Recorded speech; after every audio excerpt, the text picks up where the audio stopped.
Bien, muy buenas noches. Mi nombre es Alejandro Ejea, director de Educación Médica del Hospital Metropolitano.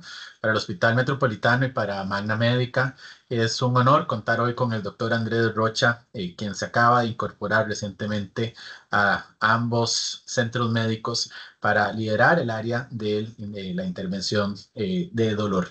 El doctor Andrés Rocha es médico especialista en anestesiología, especialista en algología y en manejo intervencionista del dolor por la Universidad Nacional Autónoma de México. Y hoy nos va a estar dando la diserción sobre explorando nuevas fronteras, intervenciones innovadoras para el control del dolor.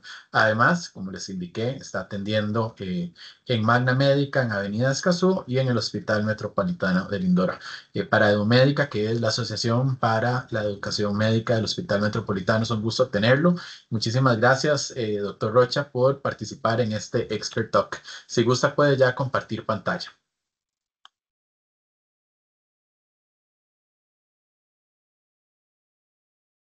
Y por aquello está en mute, para ya para confirmarle que le estemos escuchando.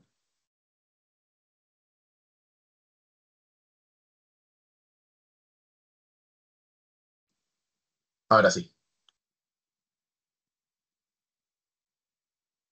Listo.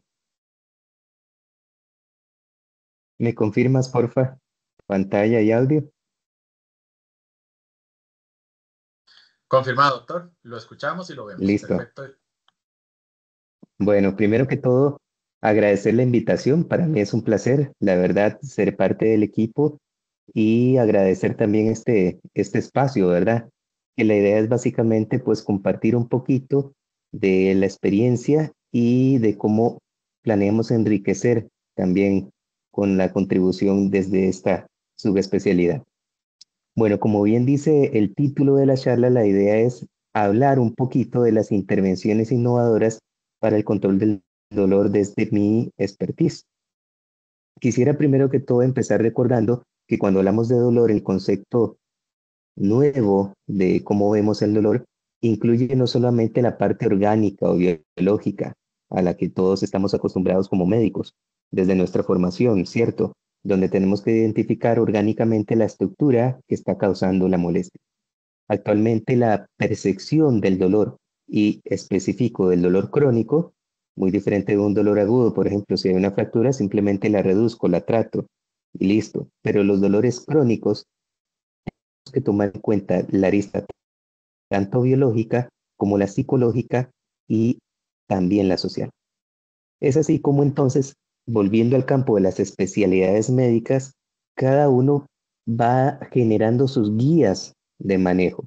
Es así como, por ejemplo, una artrosis, existen guías de manejo para los médicos ortopedistas que no van a manejar igual que las guías de manejo de los médicos de reumatología, ¿cierto? Y eso que ambas incluyen o se traslapan en ciertas eh, indicaciones o terapias, como lo son, por ejemplo, la radiofrecuencia de nervios ceniculados. Vamos a hablar de eso más adelante. Entonces, algo que sí es cierto, no ha cambiado son las bases de dolor. Siempre recordemos que el dolor lo podemos dividir de forma general en lo susceptivo, quien no ha visto un paciente con artrosis o un paciente con una fractura, un dolor clásico muy localizado, a diferencia de un dolor visceral. Ha visto también nuevamente un paciente con un cólico renal o incluso una colitis bien pegada. Cierto que es ese dolor que no es para nada circunscrito, sino que incluso es referido. El paciente te dice que tiene lumbalgia, dice que le duele hasta el hombro, etcétera. Clásico también el dolor neuropático. ¿Quién no ha visto nuevamente un paciente con una lumbociática que dice que siente que una descarga eléctrica le baja hasta la planta del pie? O dolores como en pacientes que te llegan con una neuralgia posherpética, ¿cierto? Y actualmente también se habla de los dolores nociplásticos. ¿Qué quiere decir con esto? Como lo que veníamos comentando al inicio, son esos dolores en los que posiblemente no hay una causa específica, sino que más bien el sistema nervioso central y periférico ha venido generando cambios que hace que esa persona sea mucho más sensible al dolor. Ejemplo clásico, pacientes con fibromialgia o pacientes con síndrome doloroso regional complejo. Y si bien es cierto, esta clasificación nos ayuda enormemente, por ejemplo, en la academia, a entender la fisiopatología del dolor, lo cierto es que en la clínica no siempre se cumple y casi siempre vemos que el paciente te hace un mixto, ¿cierto? Ejemplo clásico, el paciente con cáncer que llega y te dice, es que tengo dolor visceral porque tengo un cáncer de páncreas, pero a la vez te dice un paciente con otra tumoración, es que también me duele, puede tener un dolor somático porque hizo metástasis a huesos, o puede tener un dolor neuropático porque también hizo metástasis epidural, o alguna estructura nerviosa que esté comprimiendo ese tumor.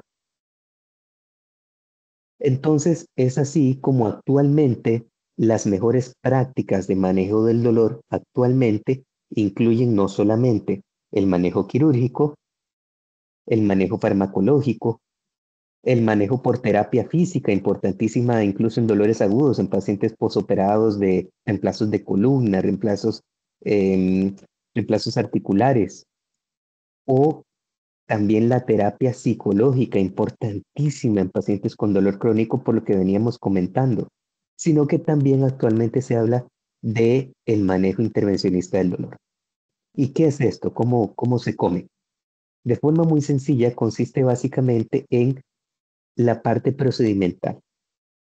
Consiste en intervenciones mínimamente invasivas que acompañan precisamente a ese paciente que ya está tomando medicamentos para tratar de disminuir los efectos secundarios, tratar de disminuir la ingesta de medicamentos y tratar de mejorar el desempeño funcional de ese paciente, que va desde cosas tan simples y sencillas como una infiltración intraarticular a intervenciones más complejas como la colocación de dispositivos implantables como un neuroestimulador o una bomba intratecal.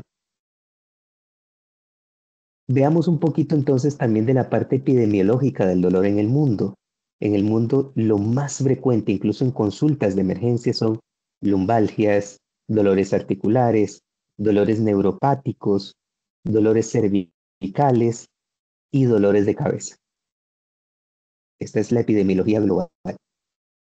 Y si bien es cierto, nuestro país es muy chiquito, también hay estudios más pobres en muestra y demás, muy criticable, pero lo que nos muestran es que realmente tampoco estamos tan alejados de esa realidad global.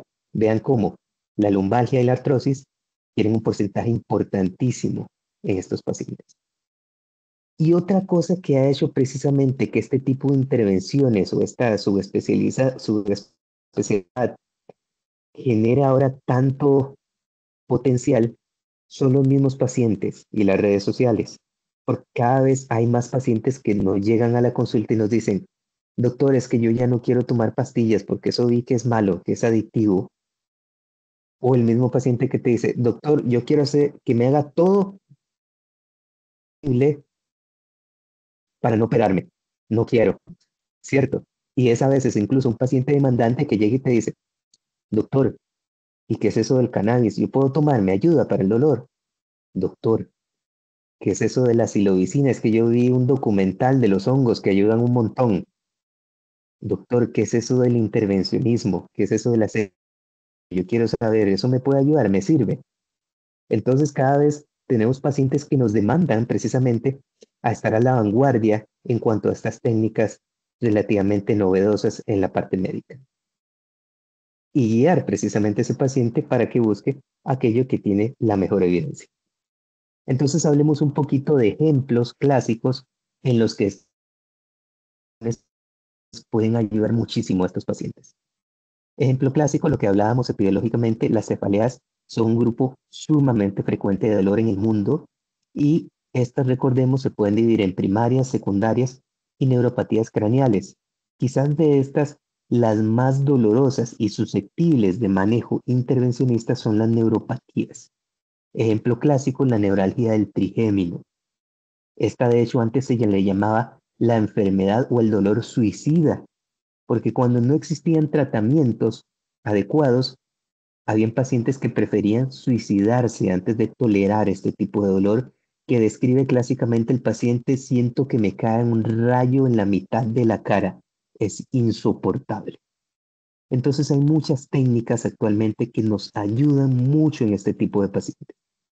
Este artículo que publicamos lo quiero mostrar porque presenta la diferencia de una neuralgia del trigémino clásica con dolores trigeminales asociados en pacientes con cáncer, donde ustedes ven que la alteración anatómica evidente en esta tomografía deja ver que no solamente tiene que ver con la tumoración como tal, sino con alteraciones secundarias a procedimientos quirúrgicos, los cuales hacen que este tipo de procedimientos pues suma mucha más complejidad. ¿Ok? Veamos otro ejemplo clásico de pacientes: dolores cervicales. Y en esto tenemos dos espectros clásicos. Uno, que es el paciente pues con una hernia, un dolor neuropático, muy parecido a la ciática, pero en este caso a nivel cervical, entonces el dolor le baja hacia la mano. Y otro espectro cada vez más frecuente incluso en paciente joven. Incluso algunos le llaman el síndrome del el cuello del mensaje de texto, porque cada vez somos más adictos, digámoslo así, a estos dispositivos electrónicos.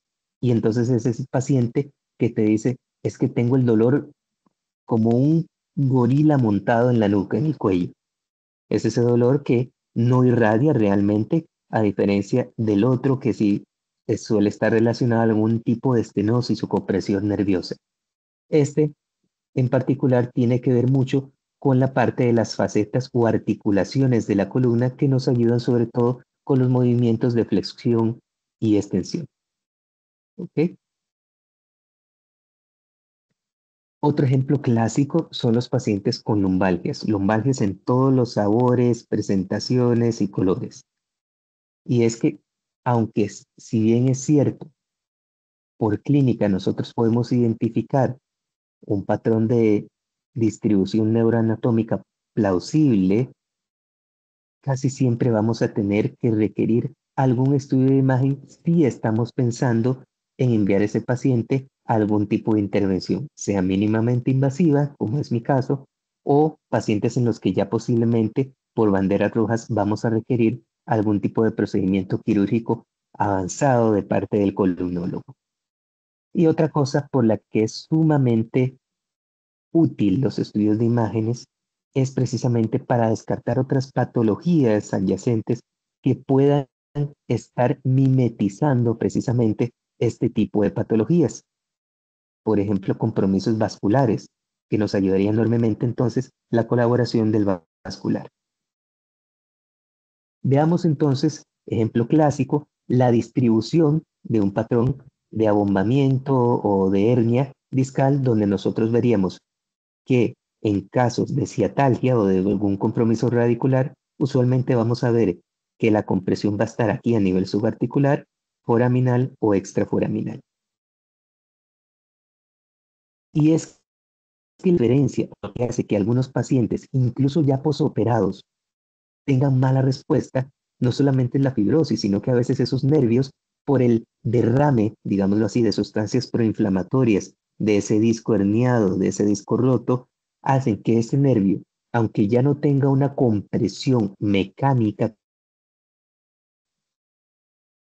ya esté irritado y entonces genere dolor crónico, aunque no haya nada que lo comprima, porque ya hay cambios de sensibilización central y periférica a nivel de esa estructura nerviosa. Y continuando con la lumbalgia, precisamente tenemos que en el otro espectro, que no tiene que ver con el nervio, con el ciático, tenemos primero la distribución o la evolución natural de tiempo, donde hablamos de lumbalgias agudas alrededor de 4 semanas, subagudas de 4 a 12 semanas, y decimos lumbalgia crónica cuando es mayor a 12 semanas. ¿Y por qué es importante esto? Porque muchas veces, y lo leemos en la literatura, está el diagnóstico de lumbalgia inespecífica. ¿Por qué esto? Porque evidentemente, a menos que el paciente tenga una bandera roja, no se solicitan los estudios de imagen desde el inicio, no se debe hacer. Pero en pacientes con lumbalgia crónica, o nuevamente que estemos pensando en algún tipo de procedimiento menester solicitar estudios para poner apellido inespecífico. Y poniendo apellido, precisamente cuando hablamos de lumbalgias, donde, si bien es cierto, podemos ubicar en algunos casos con la resonancia magnética, a veces requieren estudios adicionales. Síndromes facetarios, lo que comentábamos al inicio, no solamente se da en cuello, sino también en la zona lumbar y tiene mucho que ver con esta estructura articular pequeña acá que se llama faceta o articulación cigoapofisiaria, que nuevamente nos ayuda sobre todo en los movimientos de flexo-extensión. Y otro ejemplo clásico, otro sospechoso usual, es la disfunción sacroiliaca, donde el dolor está localizado en la zona lumbar más baja, cerca del sacro, porque es precisamente donde se vincula el sacro con el ilíaco. Un ejemplo frecuente, y por eso es que no solamente se le llama sacroileitis, sino que actualmente se le llama disfunción sacroiliaca, son las pacientes embarazadas. ¿Por qué? Porque si les hiciéramos un estudio de resonancia, veríamos que no hay inflamación, pero los tendones y los músculos que sostienen la pelvis por el cambio hormonal hacen que estos se aflojen, por así decir, y que se estiren más para preparar la pelvis para el canal de parto. Y eso hace que esa estructura articular se mueva mucho más de lo normal. ¿Ok? Lo que comentábamos del dolor discogénico, si bien es cierto, podemos ver en estudios de resonancia y demás, lo que todavía nos dictan las guías de manejo es que el diagnóstico realmente tenemos que hacerlo con estudios como una discografía, que es lo más preciso e incluso ayuda, por ejemplo, el columnólogo a predecir el sitio de fusión vertebral. Otro ejemplo clásico de pacientes que se benefician de estos procedimientos son los pacientes con artrosis de articulaciones mayores. Ejemplo clásico, la articulación de la rodilla, la articulación femorotibial, que puede tener compromiso tanto del compartimento lateral como del medial o del compartimento patelofemoral. Y es que aquí ya tenemos identificados varios factores de riesgo.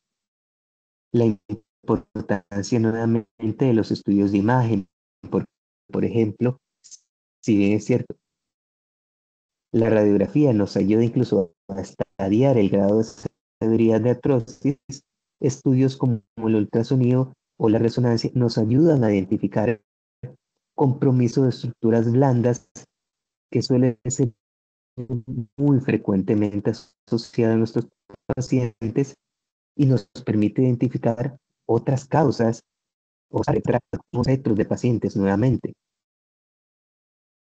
Un aspecto cada vez más frecuente de pacientes más bien jóvenes que hacen triatlón, que han hecho Ironman y demás, y que precisamente por la edad no son candidatos a un reemplazo articular. Estos pacientes se benefician enormemente de estos procedimientos mínimamente invasivos, como lo son radiofrecuencia, medicina regenerativa, como el plasma rico en plaquetas, que actualmente Magna America cuenta con su propia unidad que produce su plasma, o procedimientos de crioablación de nervios.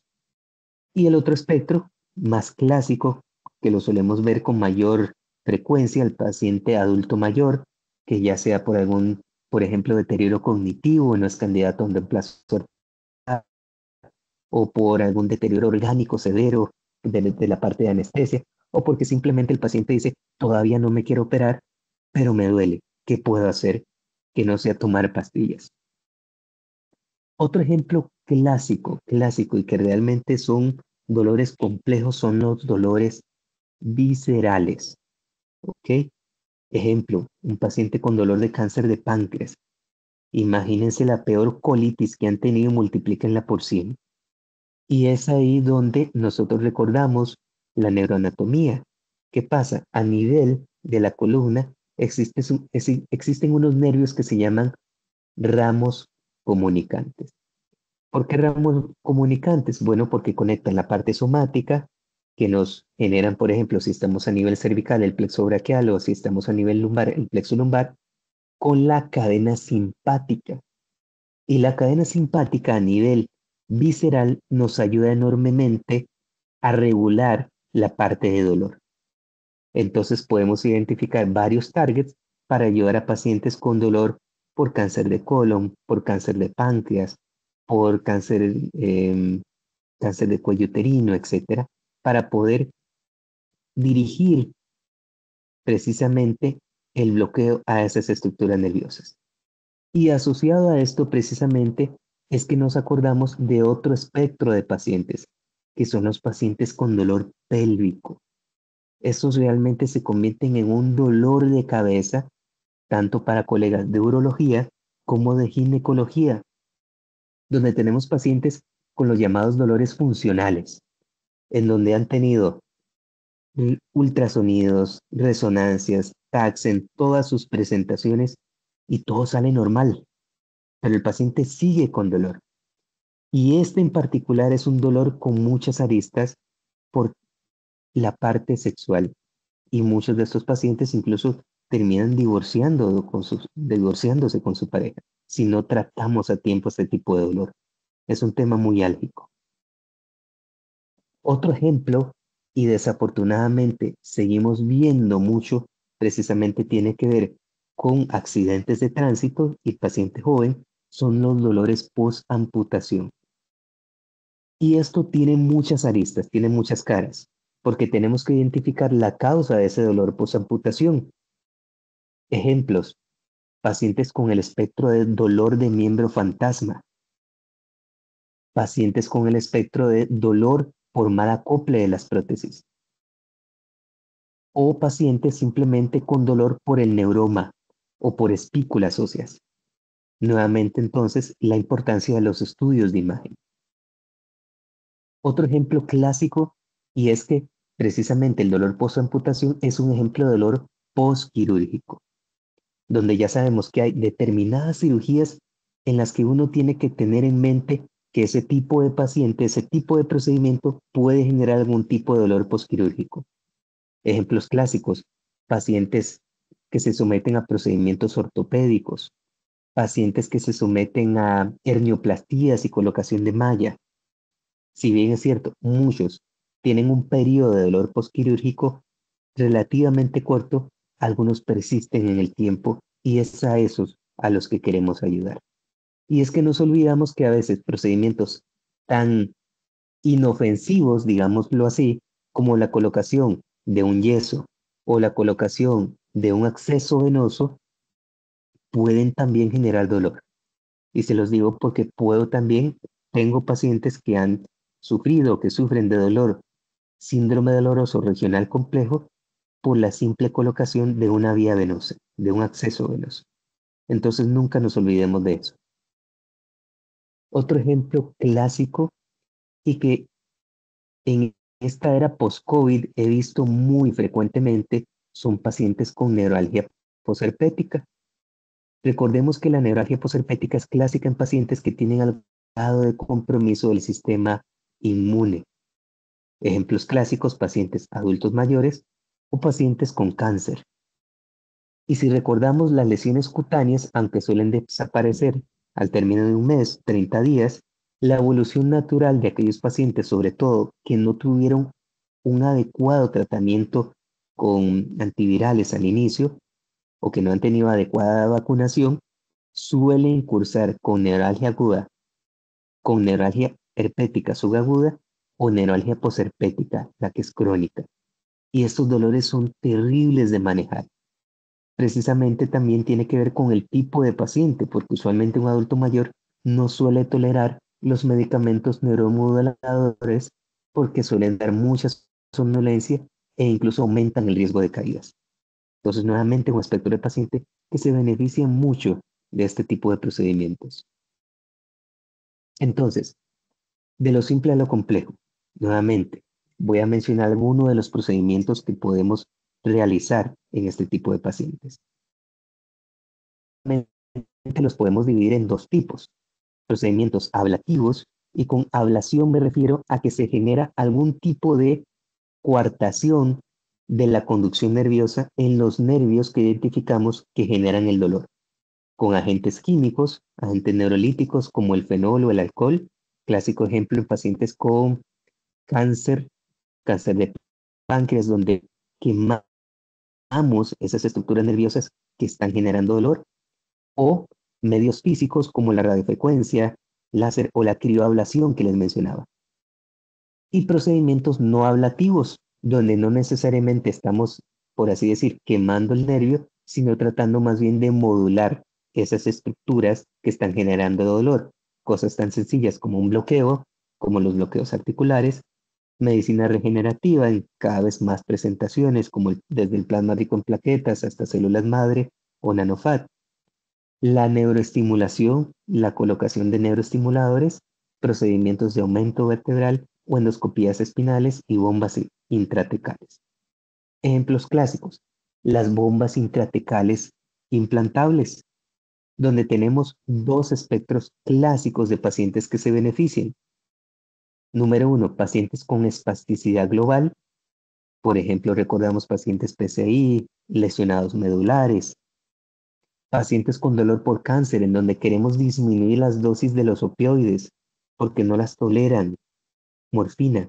Y es que básicamente cuando vemos esto es básicamente una bomba de infusión pequeña que se implanta en el paciente con la ventaja de que el catéter va exclusivamente a depositarse en el líquido cefalorraquídeo. Es decir, la absorción que se da es de microgramos. Pasamos de dosis enormes que el paciente está consumiendo, ya sea vía intravenosa, vía oral o vía transdérmica, a dosis intratecales que se reducen enormemente, disminuyendo consecuentemente los efectos secundarios. Otro ejemplo, los pacientes para aumentos vertebrales. Tenemos por dicha los colegas de columna, pero por ejemplo en pacientes con cáncer nos comprometemos a ayudar en aquellos que hacen metástasis vertebrales en las zonas lumbares bajas, pacientes con mieloma múltiple, pacientes con metástasis por sea de próstata, de riñón, de mama, pulmón, etcétera, donde el procedimiento que se suele hacer es, primero identificamos, por ejemplo, en una radiografía clásica, podemos ver que se hacen fracturas de esta forma, en cuña, y es el clásico paciente que te llega con una cifosis avanzada, ¿ok? ¿Y qué se hace? Pues básicamente se inyecta cemento en esa vértebra donde el cáncer está carcomiendo por dentro. Y así se da estabilidad articular y se evita el dolor que está generando esa lesión tumoral. Otro ejemplo, hablamos de los neuroestimuladores. Básicamente, espectros clásicos que tienen mayor evidencia en cuanto a indicación son pacientes con postquirúrgicos de columna, aquel paciente que te dice, doctor, yo ya tengo 3 cirugías de columna y sigo con dolor, ¿qué puedo hacer? Pacientes con lesiones de estructuras nerviosas grandes, plexopatías, amputaciones, avulsiones, pacientes con síndrome doloroso regional complejo y pacientes con lesiones vasculares, tanto periféricas como centrales. ¿En qué consiste esto? Básicamente, de la misma forma que existen marcapasos que regulan la actividad eléctrica del corazón, existen marcapasos que se colocan a nivel de la columna en el espacio epidural y hacen una regulación de la actividad eléctrica medular, porque recordemos que toda la aferencia nociceptiva viaja por la columna, por la médula espinal, y así podemos regular de forma efectiva esa forma electrónica de regular el dolor en ese tipo de casos que acabo de mencionar. Otro ejemplo que ya mencionamos, la crioanalgesia. ¿En qué consiste? Básicamente, con sondas identificamos las estructuras nerviosas que están generando dolor.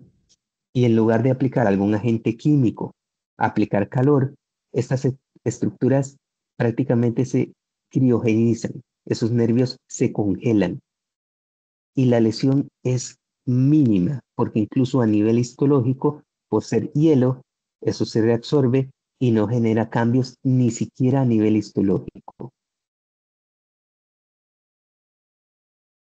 Entonces, yo sé que es mucha información, pero básicamente lo que quiero que lleven es, número uno, son técnicas que tenemos que conocer que existen porque los mismos pacientes nos los van a demandar. Nos van a decir, doctor, ¿qué más hay? Número dos, esto no significa que la técnica lo haga todo solo. Tenemos que estudiar a esos pacientes y por eso es que usualmente estos pacientes que llegan a este tipo de técnicas ya han tenido múltiples estudios y se requieren estos estudios para identificar precisamente las estructuras que necesitamos tratar. De ahí es la importancia del trabajo en equipo. El paciente que llega conmigo no es que va a dejar de ver a su neurólogo. Yo le digo al paciente, tienes que continuar con tu neurólogo, tienes que continuar con tu médico paliativista, tienes que continuar con tu médico oncólogo. Y es un trabajo en equipo donde simplemente es un aporte más. De ahí que los quiero invitar, de hecho, a aprovechar esto para invitarlos a la presentación de la unidad de cuidados paliativos, que también se dará pronto. Y también pronto, aunque no logré conseguir ese póster, se dará la presentación de la unidad de columna. Termino también con esa imagen que casi siempre comparto con colegas para que tengan como más o menos un esquema visual de las patologías más frecuentes en las que podemos colaborar y algunos de los procedimientos pues más frecuentes también que solemos realizar desde nuestra área. Muchas gracias y si hay alguna pregunta, encantado de responder. Muchas gracias, doctor Rocha. Voy a abrir el espacio para preguntas o comentarios. Como les puse en el chat, pueden escribir la pregunta o el comentario en el chat o desbloquear su cámara y micrófono para escucharles. Adelante.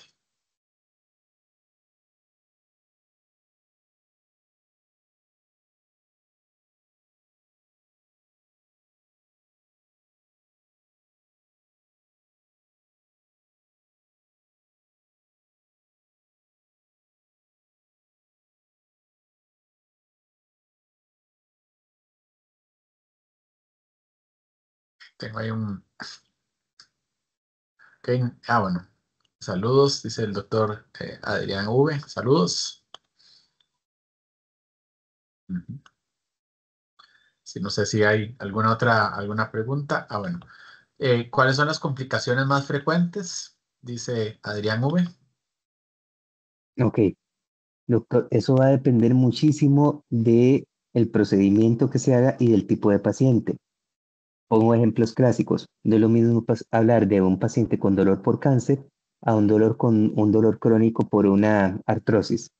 Entonces, por ejemplo, si en un caso de un paciente que se refiere por dolor de cáncer de páncreas y se le hace una ablación de nervios espláncnicos o plexo celíaco, una complicación frecuente suele ser el ardor en el sitio donde se coloca la cánula, que es a través de la cual se atraviesa precisamente la columna para llegar a ese punto de esos nervios.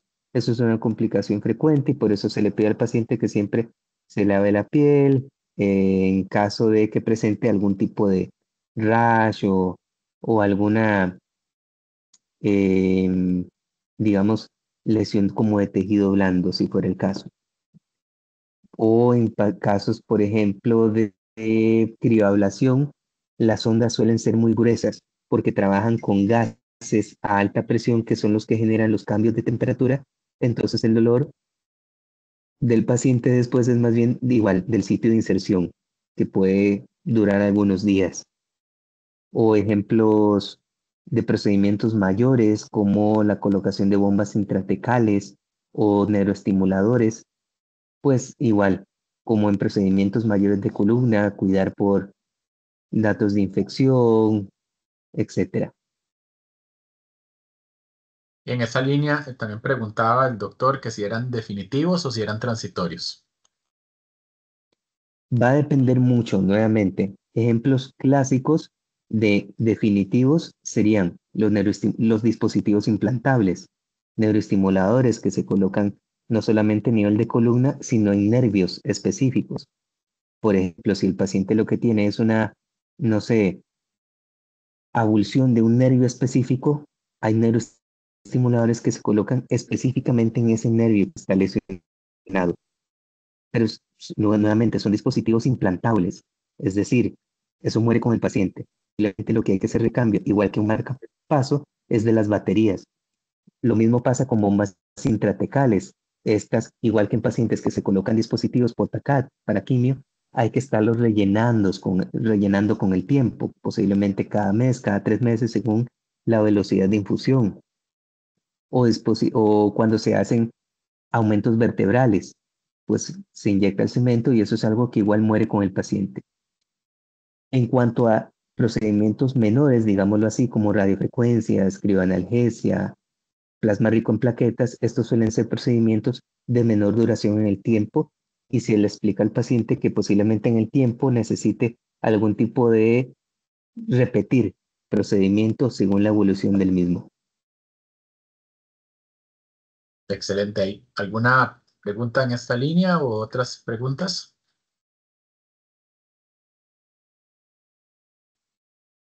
Sí, el doctor Adrián V. Muchas gracias por todo. Son ustedes muy gentiles. Muchas gracias. Y creo que no tenemos ninguna pregunta por el momento. No sé si hay algún comentario, aprovechando que tenemos acá un foro variado entre internistas, radiólogos, lado farmacéutico, etcétera. Y si no, podemos dar por concluida la sesión del día de hoy, recordando que el doctor Rocha o sea, que se incorporó este mes a Magna Médica y al Hospital Metropolitano. Y justamente lo que queremos es abrir estos espacios para poder trabajar más en conjunto, como bien lo decía, trabajando en equipo. Doctor Rocha, muchísimas gracias por la sesión. Vamos a subirla A al YouTube ustedes. y al LinkedIn de EduMédica. Lo pueden encontrar como EduMédica HM.